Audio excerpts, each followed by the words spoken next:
नमस्कार सर्वांना. श्री स्वामी समर्थ. आजच्या व्हिडिओमध्ये श्री स्वामी चरित्र अवतरणिका काय आहे हे बघणार आहोत. ग्रंथाची अवतरणिका म्हणजे त्या ग्रंथाचे संपूर्ण सार असते. त्या ग्रंथामध्ये काय काय वर्णन केलेले आहे, कोणत्या अध्यायामध्ये कशाचे वर्णन आलेले आहे हे थोडक्यात सांगितलेले असते. श्री गुरुचरित्र ग्रंथामध्ये शेवटच्या अध्यायामध्ये अशीच अवतरणिका दिलेली आहे. श्री दुर्गा सप्तशती ग्रंथामध्ये सुद्धा अवतरणिका देण्यात आलेली आहे. श्री स्वामी चरित्र अवतरणिकेमध्ये एकूण 22 श्लोक आहेत. ही अवतरणिका दिंडोरी प्रणीत नित्यसेवा स्तोत्र मंत्र या पुस्तकामध्ये देण्यात आलेली आहे. श्री स्वामी चरित्र अवतरणिकेमधील ओवी म्हणजे श्री स्वामी चरित्र सारामृतातील जो शेवटचा अध्याय आहे, 21वा अध्याय, त्यामधीलच ओवी आहेत. पूर्वीच्या ग्रंथांमध्ये अनुक्रमणिका, अवतरणिका अशाच रीतीने ग्रंथाच्या शेवटी देण्याची प्रथा होती. ज्या कोणालाही श्री स्वामी चरित्र सारामृतातील 3 अध्यायांचे वाचन करणे शक्य नसल्यास त्यांनी ही स्वामी चरित्र अवतरणिका वाचावी. यामुळे अशा व्यक्तीला संपूर्ण ग्रंथ वाचन केल्याचेच फळ मिळेल. त्यामुळे नित्यनेमाने अवतरणिका वाचावी. नित्यनेमाने अवतरणिकेचे वाचन केले असता मूळ ग्रंथाचे पठण श्रवण करण्याची इच्छा होते. तर हे आहे दिंडोरी प्रणीत नित्यसेवा स्तोत्र आणि मंत्राचे पुस्तक. तर त्यामध्ये ही श्री स्वामी चरित्र अवतरणिका दिलेली आहे. अवतरणिकेच्या सुरुवातीला श्लोक देण्यात आलेले आहे, ध्यान मंत्र आहे आणि यामध्ये आपल्या सद्गुरूंचे वर्णन करण्यात आलेले आहे. तर ही आहे 22 ओव्यांनी रचलेली श्री स्वामी चरित्र अवतरणिका. ही अवतरणिका वाचण्यास साधारण 5 ते 7 मिनिटे लागतात. त्यामुळे तुम्हाला स्वामींची सेवा करायची आहे पण वेळ नसल्यामुळे ही सेवा करायचे राहून जात असल्यास तुम्ही ही अवतरणिका नित्यनेमाने वाचावी. श्री स्वामी चरित्र सारामृतातील प्रत्येक अध्यायामध्ये स्वामींच्या कोणत्या लीलांचे वर्णन करण्यात आलेले आहे हे या अवतरणिकेमध्ये दिलेले आहे. तर या अवतरणिकेचे मी थोडक्यात सार आजच्या व्हिडिओमध्ये सांगणार आहे. त्यामुळे व्हिडिओ शेवटपर्यंत नक्की बघा. कारण जे कोणी स्वामींची नित्यसेवा करत नसेल, ज्यांना सारामृताची माहिती नसेल आणि ज्यांना ही अवतरणिका वाचण्यास सुरुवात करायची असेल तर त्यांच्यासाठी सारामृत काय आहे हे समजणे सोपे जाईल. तर चला आता पहिल्या श्लोकापासून सुरू करूया. प्रथमाध्यायी मंगलाचरण कार्यसिद्धर्थ देवता सवन आधार स्वामी चरित्रास कोण हेची कथन केलेसे. पहिल्या अध्यायामध्ये मंगलाचरण असून सर्व देवी देवतांचे स्मरण केलेले आहे. ऋषी, महर्षी, मोठे कवी, ग्रंथरचनाकार, संत महात्मे यांना कार्यसिद्धीसाठी वंदन केलेले आहे.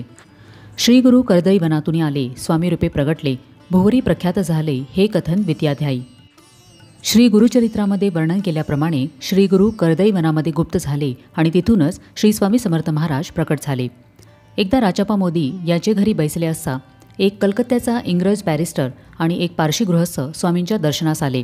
तेव्हा स्वामींचे दिव्य तेज पाहून त्यांनी आपण कुठून आलात असे विचारले असता आम्ही कर्दैवनातून निघून कलकत्ता, बंगाल देश पाहून गंगा तेरी फिरलो, हरिद्वार, केदारेश्वर पाहिले आणि तिथून गोदा तटक फिरत हैदराबादेस गेलो. तिथून मंगळवेढे, पंढरपूर, बेगमपूर, मोहोळ, सोलापूर आणि नंतर अक्कलकोटला आलो. यावरून स्वामींनी भारतभर भ्रमण केले याचे वर्णन दुसऱ्या अध्यायामध्ये करण्यात आलेले आहे. तारावया भक्तजनाला अक्कलकोटी प्रवेश केला ते तिचा महिमा वर्णिला तृतीयाध्यायी निश्चय. भक्तांच्या उद्धारासाठी महाराजांनी अक्कलकोटमध्ये प्रवेश केला असे तिसऱ्या अध्यायात सांगितलेले आहे. प्रथमतः ते चोळाप्पाच्या घरी येऊन राहिले. तिथे सर्वजण त्यांचे भक्त झाले. त्यावेळचे राजे मालोजी राजेही स्वामींचे कसे भक्त बनले याचे वर्णन या अध्यायामध्ये आहे. स्वामींचा करावया छळ, आले 2 संन्यासी खल, तेची वृत्त सकल चौथ्या माजी वर्णिले. चौथ्या अध्यायामध्ये 2 संन्यासी अक्कलकोटला आले असता स्वामी हे ढोंगी आहेत, भोगी आहेत अशी निंदा त्यांनी केली असता अंतर्यामी समर्थांनी हे जाणले आणि दोघांना उपाशी ठेवून कसा धडा शिकवला याचे वर्णन या अध्यायामध्ये करण्यात आलेले आहे. मल्हार राव राजा बडोद्यासी त्याने न्यावया स्वामींसी, पाठविले कारभाऱ्यांसी पाचव्यात ते कथा. 5व्या अध्यायामध्ये बडोद्याचे राजा मल्हारराव यांनी तात्यासाहेब सरदार यांना स्वामींना बडोद्यास आणण्यास पाठविले. पण बडोद्याच्या राजाच्या मनी कोणतीही भावभक्ती नसताना बडोद्यास जाण्यास स्वामींनी स्पष्ट नकार दिला. याचे वर्णन या अध्यायामध्ये आहे. 6व्या अध्यायामध्ये तात्यासाहेब अपयशी होऊन बडोद्यास परतले असता राजाने परत एकदा स्वामींना कोण बडोद्यास आणेल असे विचारताच यशवंतराव सरदार यांनी होकार दिला. तो स्वामींना घेऊन जाण्यास अक्कलकोटला आला असता त्याच्याकडे रागाने बघून बेडी आणून याला कैद करा असा आदेश स्वामींनी दिला. पुढे काही दिवसातच स्वामीवाणी सत्य झाली. कारण पुढे इंग्रज अधिकाऱ्याला विषबाधा झाली तेव्हा त्या प्रकरणामध्ये यशवंतरावाचे नाव पुढे आले. त्याचा ठपका मल्हाररावांवर आला असता त्याला परत त्यांनी बोलवून घेतले आणि इंग्रजांनी त्याला बेड्या ठोकल्या. विष्णुबुवा ब्रह्मचारी त्यांची स्वामी चरणांवरी भक्ती जडली कोणे प्रकारे ते 7व्यात सांगितले. 7व्या अध्यायामध्ये मुंबईचे महान विद्वान पंडित कीर्तनकार विष्णुबुवा ब्रह्मचारी यांचा अहंकार स्वामींनी कसा दूर केला आणि ते स्वामींचे भक्त कसे बनले याचे सुंदर वर्णन आहे. शंकर नामे एक गृहस्थ होता ब्रह्मसंबंधीग्रस्त त्यासी केले दुःखमुक्त 8व्यात ते कथा। 8व्या अध्यायामध्ये हैदराबादच्या निजामाकडे रायबहादूर शंकरराव कारभारी दिवाण होते। त्यांना ब्रह्मसंबंध झाला आणि तो दूर करण्यासाठी त्यांनी गाणगापूरला जाऊन दत्तसेवा केली। तिथे तू अक्कलकोटला स्वामींकडे जा असा आदेश झाला। त्यानुसार ते अक्कलकोटला आले। खर्चोनिया द्रव्य बहुत त्यांनी बांधिला सुंदर मठ ते वर्णन समस्त 9व्यात केलेसे। शंकररावांनी आपला ब्रह्मसंबंध बरा झाल्यानंतर स्वामीचरणी 10,000 रुपये अर्पण करण्याचा संकल्प केलेला होता। बरे झाल्यानंतर शंकररावांनी स्वामींना याबाबत विचारणा केली असता स्वामींनी त्यांना गावाबाहेर मारुती मंदिराजवळ चुने गच्ची मठ बांधावा अशी आज्ञा केली। याचे वर्णन या अध्यायामध्ये करण्यात आलेले आहे। चिदंबर दीक्षितांचे वृत्त वर्णिले दशमाध्यायात ते एकता पुनीत श्रोते होती सत्यची। 10व्या अध्यायामध्ये मुरगोड येथील साक्षात शिवस्वरूप असणाऱ्या चिदंबर दीक्षितांच्या दैवी लीलांचे वर्णन करण्यात आलेले आहे। 11वा आणि 12वा तैसाची अध्याय 13वा बाळाप्पाचा इतिहास बरवा त्या माझी निरूपिला। 11, 12 आणि 13व्या अध्यायामध्ये महाराजांचे परमभक्त बाळाप्पा महाराजांविषयी कथा सांगितलेल्या आहेत। ते स्वामींचे भक्त कसे झाले, स्वामीचरणी त्यांची दृढ भक्ती कशी होती याचे वर्णन केलेले आहे।